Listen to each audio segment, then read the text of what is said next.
तुमची मुलगी अंडरवेट आहे का? मात्र काळजी करू नका, कारण त्यावर मात करता येणं शक्य झालंय. पुण्यामधील शिवन्या या चिमुडीनं एक रेकॉर्ड केला. शिवन्याचा जन्म 24व्या आठवड्यात म्हणजेच 6व्या महिन्यात झालेला होता आणि तेव्हा शिवन्याचं वजन हे दुधाच्या पिशवीपेक्षाही कमी होतं. अवघ्या 400 ग्रॅम वजनाच्या शिवन्याला तब्बल 93 दिवसांनंतर डिस्चार्ज देण्यात आलेला होता. आता शिवन्या नॉर्मल असल्यानं पवार कुटुंबामध्ये आनंदाचं वातावरण पसरलंय. पाहूयात. मात्र या चिमुरडीनं मोठ्या संकटावर मात केली आहे.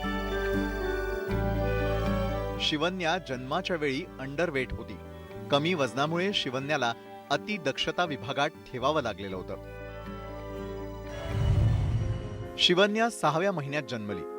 त्यावेळी तिचं वजन 400 ग्रॅम इतकं होतं. तिचं वजन दुधाच्या पिशवीपेक्षाही कमी होतं. आतापर्यंतची भारतात अकाली जन्माला आलेल्या बाळांमध्ये वय आणि वजन दोन्ही बाबतीत शिवन्या सर्वात लहान ठरली. अशा बाळांमध्ये जगण्याचा दर 0.5% इतका कमी आहे. गर्भधारणेच्या सामान्य 37 ते 40 आठवड्यांनंतर जन्मलेल्या बाळांचं वजन किमान 2500 ग्रॅम इतकं असतं. प्रीमॅच्युअर डिलिव्हरीमुळे अवयवांची पूर्ण वाढ झालेली नसल्यानं शिवन्याला वाचवण्याचं मोठं आव्हान डॉक्टरांसमोर निर्माण झालेलं होतं.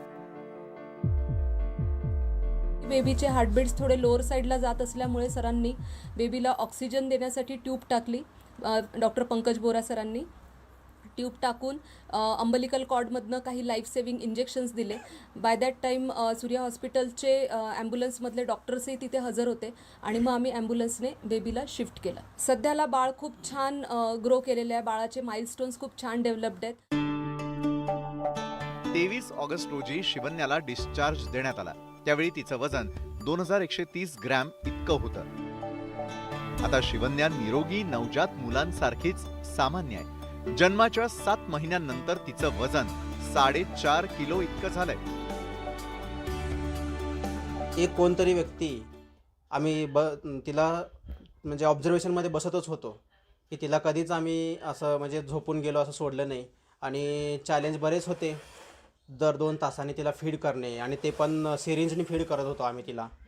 जे काही ॲप्टामिल वगैरे मिल्क होतं ते सिरिंजने फीड करत होतो. जेव्हा ती NICUमध्ये ॲडमिट होती तेव्हा डॉक्टरांना म्हणजे तिचे ऑर्गन्स ग्रो करण्यामध्ये किंवा तिची अजून 9व्या महिन्यापर्यंत जशी बाळाची वाढ होते तशी वाढ करण्यामध्ये त्यांची चांगलीच कसरत झाली असेल तरीसुद्धा ऑर्गन्स सगळे डेव्हलप होते. म्हणून बऱ्यापैकी तिचा पॉझिटिव्ह रिस्पॉन्स होता त्यांच्या ट्रीटमेंटला. तिच्याकडे बघून आधीच्या सगळ्या जे काही त्रास सहन केला, धावपळ झाली आमची, बरंच काही गोष्टींना फेस केलं.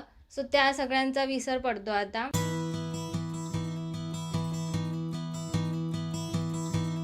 24व्या आठवड्यात जन्मलेली शिवन्या ही भारतातली अकाली जन्माला आलेल्या बाळांमध्ये सर्वात लहान बाळ ठरली आणि तिची वाढ पाहता प्रतिकूल परिस्थितीमध्ये मात करत जगणाऱ्या शिवन्यानं हा अनोखा विक्रम तिच्या नावे केलाय.